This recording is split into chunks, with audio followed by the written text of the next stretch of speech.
웨스트민스터 소요리 문답 두 번째 제2문과 제3문입니다. 제1문은 사람의 제일 되는 목적이 뭐냐? 하나님을 영화롭게 하고 영원토록 그를 즐거워하는 거다. 그게 첫 번째 질문이고 답입니다. 인생의 제일 되는 목적, 그것은 하나님을 영화롭게 하는 데 있다. 그리고 그 하나님을 즐거워하는 데 있다. 제2문은 우리가 하나님에 대해서 어떻게 영광을 돌리고 그를 영원토록 즐거워할 것인가를 지시고자 해서 하나님께서는 어떤 규칙을 내게 주셨느냐, 무엇을 갖고 그걸 알 수 있느냐 하는 겁니다. 우리 인생의 목적이 하나님을 영화롭게 하고 영원토록 그를 즐거워하는 거다 그랬는데 어떻게 할 수 있느냐? 어떻게? 그 규칙은 하나님의 말씀에 있습니다. 신구약에 기록된 하나님의 말씀은 우리가 하나님께 어떻게 영광을 돌리고 그를 즐거워할 것인가를 지시해주는 유일한 규칙이다. 하나님을 어떻게 영화롭게 할 거냐? 하나님을 어떻게 즐거워하면서 살아갈 거냐 하는 내용은 성경이 유일하게 우리에게 가르쳐주고 있다. 성경 말씀을 통해서 우리는 하나님을 영화롭게 하는 방법도 배우게 되고 또 하나님을 즐거워하면서 살아가는 것도 배우게 되고요. 하나님 말씀을 제외하고 나면 그런 것들을 배울 수가 없어요. 알 수가 없어요. 어떻게 하나님을 즐거워해야 되는지, 어떻게 하나님을 영화롭게 해야 되는지 몰라요. 몰라. 유일하게 하나님의 말씀이 있기 때문에 우리는 하나님의 말씀을 통해서 하나님을 영화롭게 하는 것은 이렇게 하면 된다. 하나님을 즐거워하면서 사는 삶이라고 하는 건 바로 이런 것이다 라고 하는 것을 알 수가 있다는 겁니다. 인류가 하나님의 말씀이 없다고 하면 하나님의 백성으로 살아갈 수도 없고요. 하나님을 영화롭게 할 수도 없고 하나님을 즐거워하는 것도 할 수가 없습니다. 결국 모든 규칙, 모든 내용들은 기록되어진 하나님의 말씀, 이 말씀으로부터 나온다. 유일한 규칙이 바로 하나님의 말씀이다 하는 겁니다. 이 앞에 부분은 떠 있질 않아가지고 제가 어디쯤 가고 있는지 모르겠습니다. 디모데후서 3장 16절은 모든 성경은 하나님의 감동으로 되었다. 그렇게 선포하고 있습니다. 모든 성경이 하나님의 감동으로 됐다. 이게 조금 있다가 보면 하나님의 감동으로 됐다고 하는 게 도대체 어디까지냐 하는 것이 나와요. 하나님의 감동으로 됐다. 일단 모든 성경, 우리가 가지고 있는 66권의 모든 성경은 하나님의 감동으로 되어졌다. 고맙습니다. 하나님의 감동으로 됐다. 이 하나님의 말씀, 하나님의 감동에 의해서 쓰여진 이 성경은 교훈은 이런 게 바른 거다 하는 거고요. 책망은 뭐 잘못 간 거죠. 잘못 간 것에 대해서 꾸짖음이죠. 바르게 함, 이건 바로 잡는 거죠. 그리고 의로 교육하기에 유익하다. 그래서 여러분 앉아있는 자리에서 한번 손을 내보십시오. 손을 내보시면 이게 책망입니다. 그만 더 가지마 이러는 게 이게 책망이에요. 책망. 그리고 요거는 교훈. 책망은 뒤로 돌아가는 거죠. 빼고 가는 거고, 바르게 하는 건 바로 세우는 거고, 의로 교육하기에 유익한 것은 앞으로 나가는 거고, 직사각형이에요. 그 모양을 잘 생각하시면 돼요. 교훈, 책망, 바르게 함, 의로 교육하기에 유익하니. 이 말씀이 다 들어가 있어요. 하나님 말씀 속에는 이런 다양한 기능들을 가지고 우리에게 주고 있는데 이 말씀에 의해서 우리가 하나님을 영화롭게 하는 방법도 배우고 하나님을 즐거워하는 방법도 배우고 이 말씀을 통해서 의로 교육하기에 유익한, 그리고 그 다음 구절에 보면은 바로 하나님의 사람으로 하여금 의를 행할 수 있는 모든 능력을 갖추게 하는 게 바로 하나님 말씀이다. 이 말씀이 있기 때문에 우리가 하나님의 뜻에 따라서 살아갈 수가 있고요. 말씀이 있기 때문에 하나님의 기뻐하시는 일을 할 수가 있는 거예요. 말씀 없이는 아무도 생각해낼 수가 없어요. 아무도 그 길을 찾을 수가 없습니다. 성경이 가장 중요하게 가르치고 있는 내용, 그게 뭐냐? 성경은 사람이 하나님께 대하여 어떻게 믿어야 할 것과 하나님께서 사람에게 요구하시는 의무에 대한 겁니다. 우리가 하나님에 대해서 뭘 믿어야 하는지를 가르쳐주고 하나님께서 우리에게 요구하시고 계시는 의무가 뭐냐, 지켜야 할 것이 뭐냐 하는 것들을 가르쳐 주고 있습니다. 그러니까 믿어야 할 것과 해야 할 일, 의무, 요구사항이 우리에게 주어지고 있는데 how to believe, 뭘 믿을 거냐 하는 것과 how to live, 어떻게 살아갈 거냐 하는 것에 대한 말씀입니다. 미가서 6장 8절에 보면 사람아 주께서 선한 것이 무엇임을 네게 보이셨나니 여호와께서 네게 구하시는 것은 오직 정의를 행하며 인자를 사랑하며 겸손하게 네 하나님과 함께 행하는 것이 아니냐. 사람에게 요구하는 게 나오죠. 하나님께서 뭘 요구하고 계시는지, 뭘 찾고 계시는지 그게 거기에 나와요. 그래서 결국 하나님께서 우리에게 요구하시는 것과 우리가 하나님에 대해서 알아야 할 것에 대한 것이 성경에 계시되어져 있다. 성경으로 우리에게 말씀해 주신다 하는 내용인데 그 계시는 두 가지로 특별 계시와 자연 계시로 나누어지게 됩니다. 특별 계시와 자연 계시요. 자연 계시는 하나님께서 자연을 통하여 하나님을 우리에게 나타내고 계신다.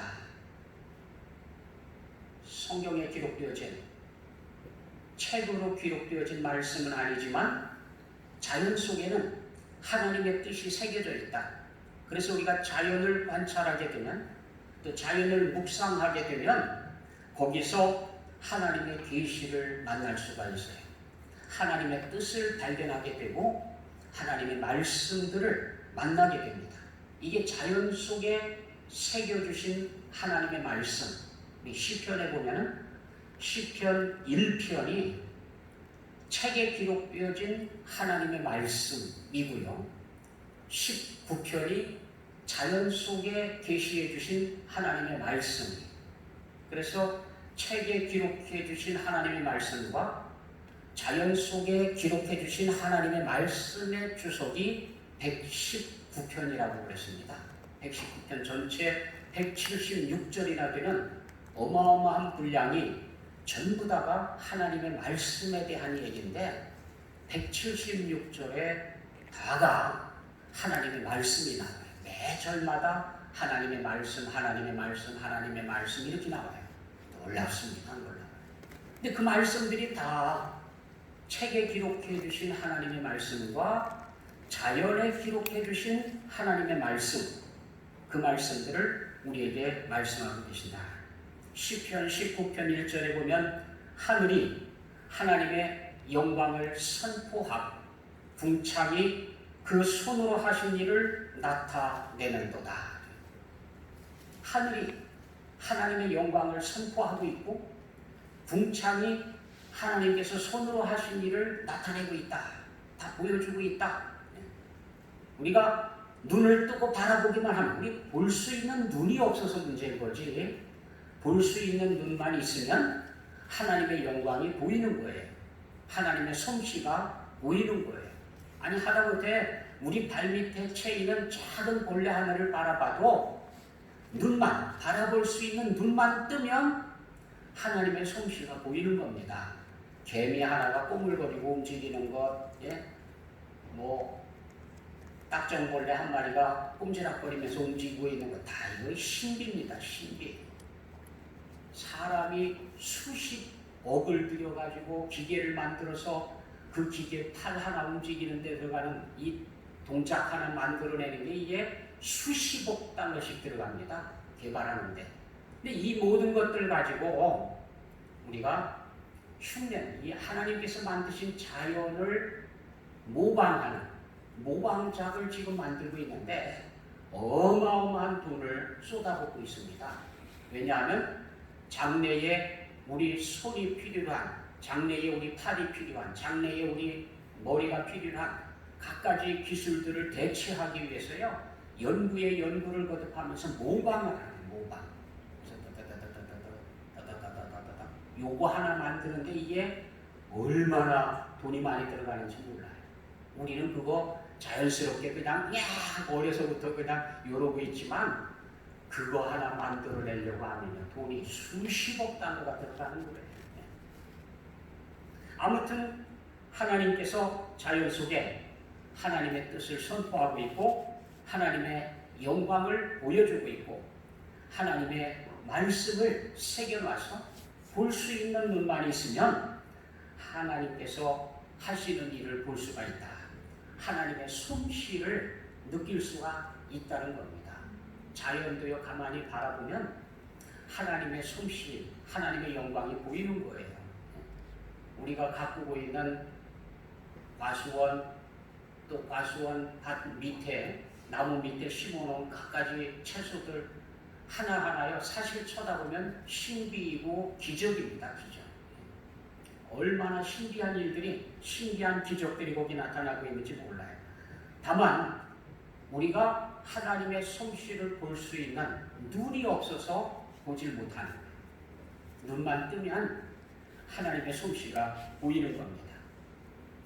자연 계시 로마서 2장 14절 15절에 보면 율법 없는 이방인이 본성으로 율법의 일을 행할 때에는 이 사람은 율법이 없어도 자기가 자기에게 율법이 되나니 이런 이들은 그 양심이 증거가 돼요. 양심이 있죠. 사람들이 그 양심이 자기 스스로 증거를 한다. 내가 이렇게 행동하면 안 되는데, 내가 이렇게 살면 안 되는데, 이 양심이 스스로 증거하고 있다. 왜? 그 양심을 누가 넣어준 거냐? 그 양심이 왜 나에게 이래서는 안 된다라고 지적하느냐 이거예요. 그건 하나님께서 심어주셨기 때문이다. 마치 동물들이 본능을 가지고 살아가는데 그 본능은 사람이 학습시킬 수 있는 게 아니에요. 우리가 물에 떠서 수영한다. 그리고 물속에 머리를 쳐박고 들어갔다 나왔다 아주 자유자재로 놀고 하는데 그걸 일일이 학교에 데려다 놓고 가르쳐갖고 할 수 있는 일이 아닙니다. 그거 못 가르쳐요. 못 가르쳐요. 안 되는 일이에요. 그런데 오리로 태어나면 우리가 그 각인작용을 하는 짐승들 중에 거의 탑 클래스에 속해 있거든요. 그래서 알에서 깨어날 때에 제일 먼저 보이는 게 엄마예요. 엄마인 줄 알고 따라하는 거죠. 사람이 제일 먼저 보이면 사람이 엄마인 줄 알고 조조조조 따라다니면서 흉내를 내는 거고, 강아지가 꾸지직하는 소리를 듣고 쫓아가갖고 쳐다봤는데 강아지하고 눈이 맞으면 그때부터는 강아지가 엄마인 줄 알고 조조조 따라다니는 거고, 이 각인작용이 참 강한 게 오리거든요. 근데 암만 오리가 닭에게 쫓아다니면서 병아리하고 똑같이 같이 행동을 하다가도 물만 만나면 틀려진다. 병아리들은 물을 만났어도요 물에 풍덩풍덩 뛰어들어가서 수영 안 합니다. 오리는요 물을 만나면 누가 시키지도 않아도 풍덩 뛰어들어가가지고 그냥 수영하고 돌아다니면서 그냥 머리를 쳐박았다 뺐다 그냥 막 자유자재로 본능이에요. 본능. 하나님께서 우리에게 넣어준 본능이에요. 철새들이 날아다니는 거예요. 그거 하나님께서 그 속에 학습 기능들 다 집어넣어놨습니다. 그래서 누가 가르쳐주지 않아도 그냥 본능적으로 움직여요. 어떤 철새들은요, 새끼들을 낳아놓고는 새끼가 스스로 먹이를 잡아먹을 만큼 되면은 다 떼놓고 나가가 버려요. 어른들은 다 떠나버려요. 그러면 새끼들이 자기들끼리 자라요. 벌레를 잡아먹으면서. 그래서 성장을 하면 그러면 자기들끼리 출발을 해서 부모님들이 가 있는 곳을 찾아가요. 그 누가 가르쳐줬을까요? 큰 넓은 바다를 넘고 넘어가지고 어떻게 정확하게 거기를 찾아가도록 누가 가르쳐줬을까요? 그 하나님께서 집어넣어 주신 거거든요. 그 속에. 이게 하나님께서 하신 놀라운 일들을 얘기하고 있다. 본능들이 얘기하고 있어요. 사람도 자기 양심이 스스로 증거하고 있어요. 그래서 나중에 나는 하나님을 몰랐다. 아무도 나에게 하나님을 가르쳐준 사람이 없다라고 변명할 수가 없다는 거예요. 왜? 스스로 자기 본능이 하나님이 계시다는 것을 증거하고 있었기 때문에 자기 본능에 거역한 거예요. 내가 분명히 창조주 하나님이 계신다라고 하는 걸 나의 본능이 나에게 지적하고 있었는데 나는 그걸 받아들이지 않았다는 겁니다. 거부했다는 겁니다. 이런 것을 가르쳐서 자연계시라고 해요. 하나님께서는 본능적으로 자연적으로 하나님의 뜻을 계시하고 계신다. 사람에게도 하나님께서 말씀을 모르더라도 느낄 수 있는 것들을 우리 속에 넣어줬어요. 그래서 하나님을 알만한 것이 너희 속에 보이니 그렇게 되어 있거든요. 우리 속에 하나님을 알만한 게 다 들어있습니다. 다만 우리가 그걸 거부하고 살아가는 거죠. 특별계시는 성령을 통하여 하나님의 말씀을 깨닫게 해주는 겁니다. 하나님의 말씀은 성령께서 감동으로 쓰셨고 성령께서 감동으로 깨닫게 해주시는, 만약에 성령의 조명이 없이는 하나님의 말씀을 깨달을 수가 없어요. 어떤 말씀이든 간에 인위적으로 풀어나갈 일이 아니고 하나님께서 무엇을 우리에게 말씀하시는지를 들어야 돼요. 그래야 돼요. 그래서 우리가 출애굽기를 읽게 되면은 적어도 몇천 년 전에 일어났던 사건을 읽고 있는 게 아닙니다. 3,000년, 4,000년 전에 일어났던 까마득한 옛날 얘기처럼 느껴집니까? 안 그렇잖아요. 오늘 나를 읽고 있는 거예요. 오늘 나를. 출애굽기를 읽으면서 내가 이렇게 하고 있구나, 이렇게 하고 있구나, 방황하고 있구나, 하나님의 말씀을 거역하고 있구나, 이런 것들을 읽고 있는 거지 옛날 이야기를 읽고 있는 게 아니거든요. 어떻게 그게 가능합니까? 신비하죠? 성령께서 말씀을 통해서 우리에게 말씀해 주시기 때문에, 그래서 이 말씀들이 옛날 이야기가 아니라 지금 나의 이야기로 다가오고 지금 하나님께서 나에게 말씀하시는 음성으로 다가오는 거예요. 그래서 우리는 성경을 읽으면서 하나님 말씀을 듣는 거예요. 그렇게 되는 겁니다. 이게 하나님께서 우리에게 말씀해 주고 계시는 것입니다. 고린도전서 2장 10절에 보면은 오직 하나님이 성령으로 이것을 우리에게 보이셨으니 성령은 모든 것 곧 하나님의 깊은 것까지도 통달하시느니라. 성령께서 하나님의 마음까지 알고 계시기 때문에 성경을 통해서 성령께서 우리에게 하나님의 마음을 전달해 주신다는 거죠. 이게 바로 하나님께서 우리에게 특별히 계시해 주신, 특별히 말씀해 주고 계시는 겁니다. 성경 말씀입니다. 디모데후서 3장 15절에서 17절을 보면 또 어려서부터 성경을 알았나니 성경은 능히 너로 하여금 그리스도 예수 안에 있는 믿음으로 말미암아 구원에 이르는 지혜가 있게 하느니라. 구원에 이르는 지혜, 능히 그 능력을 주시는 게 바로 하나님의 말씀이고요. 이 모든 성경은 하나님의 감동으로 됐다. 그렇죠? 모든 성경은 창세기서부터 요한계시록까지 하나님의 감동으로 되어진 겁니다. 조금 이따가 살펴보겠습니다. 하나님의 감동으로 됐다는 걸 어디까지 우리가 인정해야 되는지 좀 생각해 보도록 하겠습니다. 모든 성경은 하나님의 감동으로 됐습니다. 교훈과 책망과 바르게 함과 의로 교육하기에 유익합니다. 이는 하나님의 사람으로 온전하게 한다. 하나님 말씀만 우리가 잘 만나도 온전한 사람이 될 수 있어요. 사실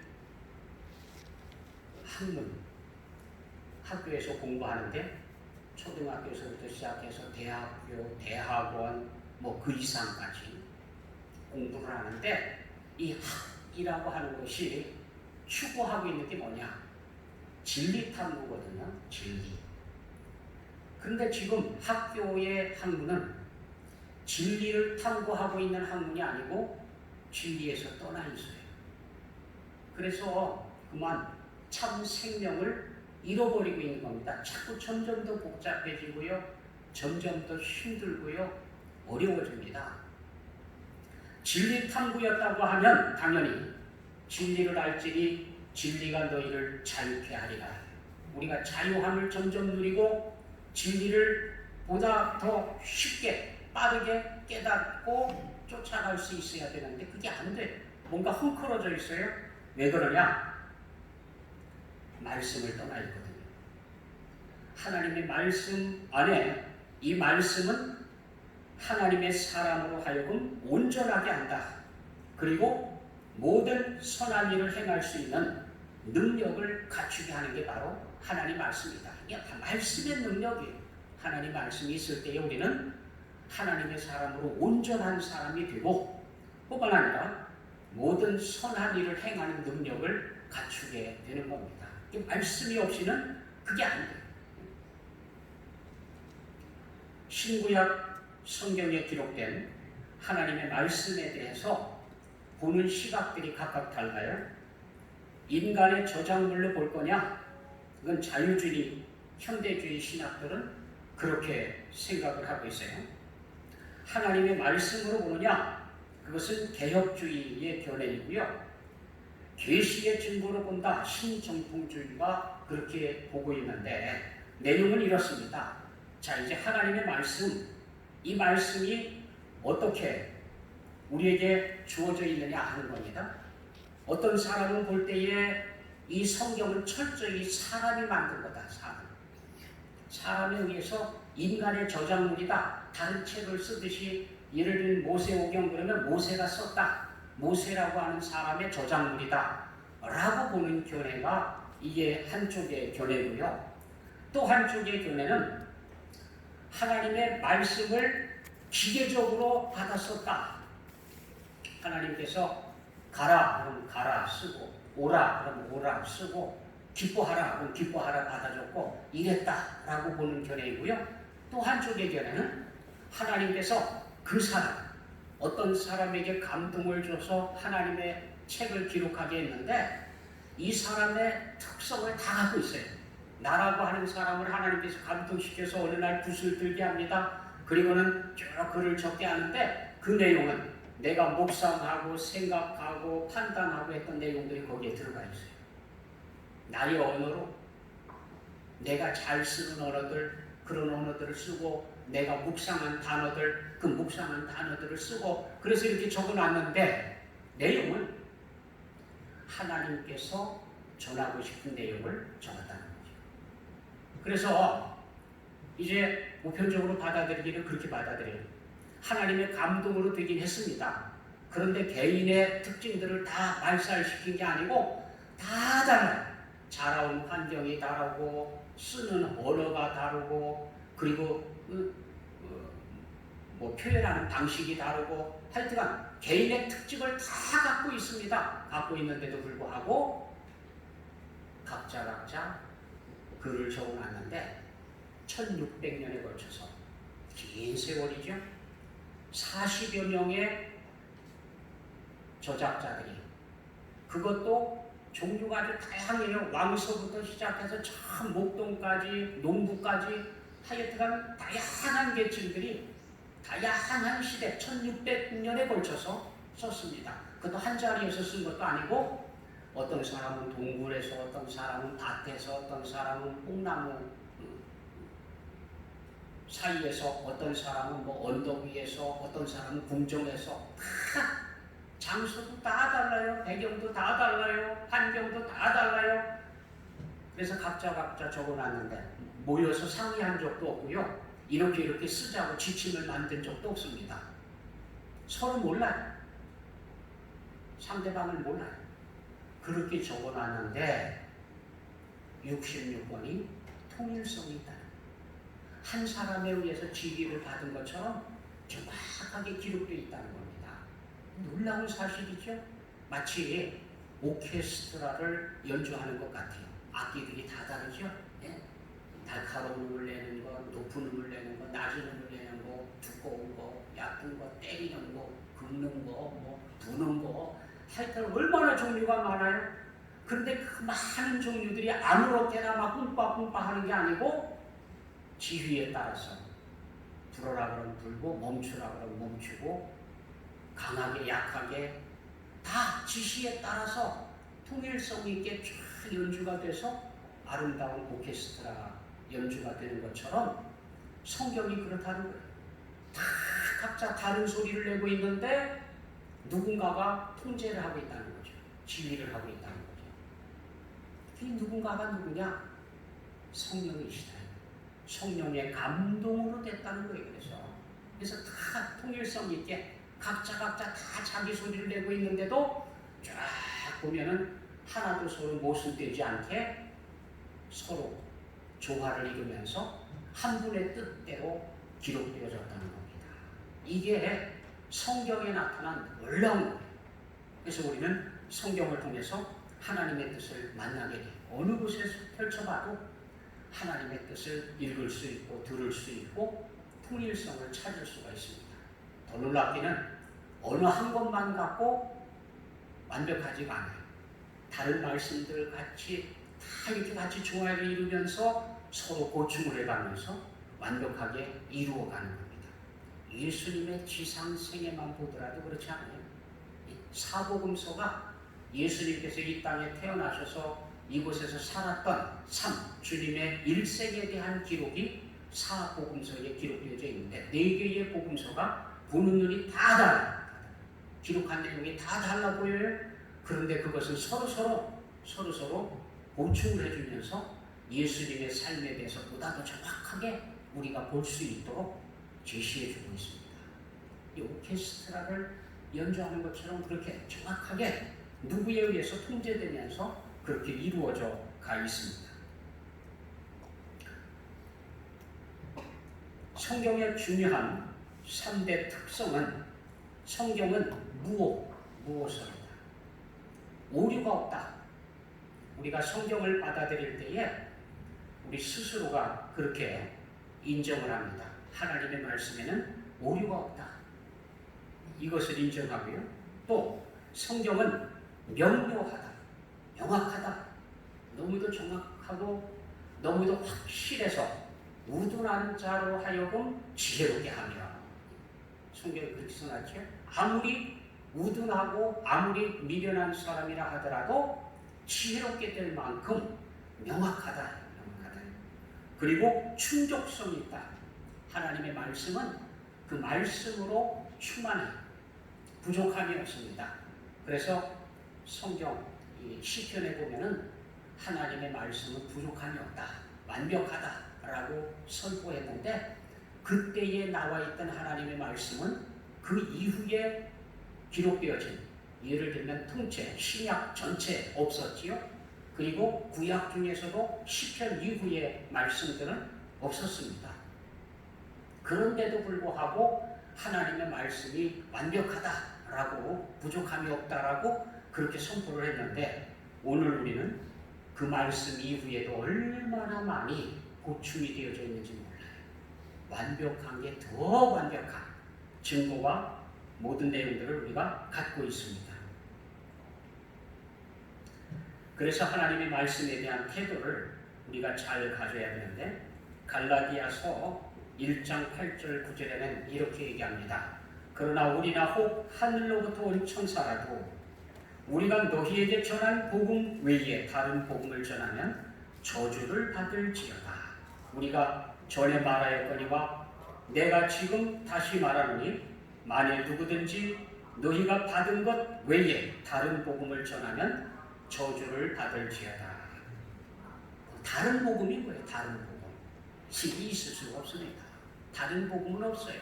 그래서 얘기합니다. 우리가 너희에게 전해준 이 성경에 기록되어진 이 말씀이요, 너희에게 전해줬던 그 복음 외에 다른 복음을 혹시 떠든다고 하면 저주를 받을지어다. 자, 이제 성경 66권이 완성이 됐죠. 마침표를 찍었어요. 그런데 누군가가 또 다른 성경, 내가 하나님께로부터 직통 계시를 받아서 내가 또 이런 성경을 썼다라고 얘기를 한다고 하면 그 이야기는 들을 필요도 없다. 왜? 66권으로 끝났거든요. 더 이상 부족해가지고 더 완성하기 위해서 보충하는 말씀은 없습니다. 없어요. 오히려 우리가 받은 계시, 내가 꿈이라든지 혹은 뭐 하나님의 음성을 들었는데 뭐 그 음성이 과연 맞는지 틀리는지 그 다 어떻게 판단을 해야 됩니까? 기록되어진 하나님의 말씀이 66권 안에 있습니다. 이 말씀, 이것 가지고 평가를 내려야 돼요. 이것 가지고 내가 계시받은 게 옳은 거냐, 그른 거냐, 잘된 거냐, 잘못된 거냐, 내가 꾼 꿈이 맞느냐, 틀리느냐, 이거 다 여기에서 판정돼야 돼요. 이 말씀으로. 그러니까 우리에게는 완벽한 하나님의 말씀, 복음이 주어진 겁니다. 이제 이 복음에 의해서 우리는 하나님의 말씀이 맞느냐, 틀리느냐, 하나님의 뜻에 옳은 거냐, 그른 거냐, 라고 하는 것을 판단하게 됩니다. 성경이 하나님의 말씀인 이유는 첫째, 성경의 영감성, 하나님의 감동으로 되어졌다. 자기 마음대로 쓴 게 아니다. 성경에도 보면은 뭐 신약 성경 예수님의 생애를 기록하고 싶었다. 그래서 붓을 든 사람이 많았었는데, 그런데 예수님의 탄생에서부터 좀 이렇게 십자가에 죽으시고 부활하시고 승천하신 거기까지 내가 기록하기로 마음먹고 기록했다. 이런 기록도 거기에 나와요. 이게 그냥 내가 쓰고 싶은 대로 쓴 게 아니고 성령의 감동에 의해서 쓰여졌다 하는 겁니다. 둘째는 예언의 성취입니다. 조금 이따 보겠습니다.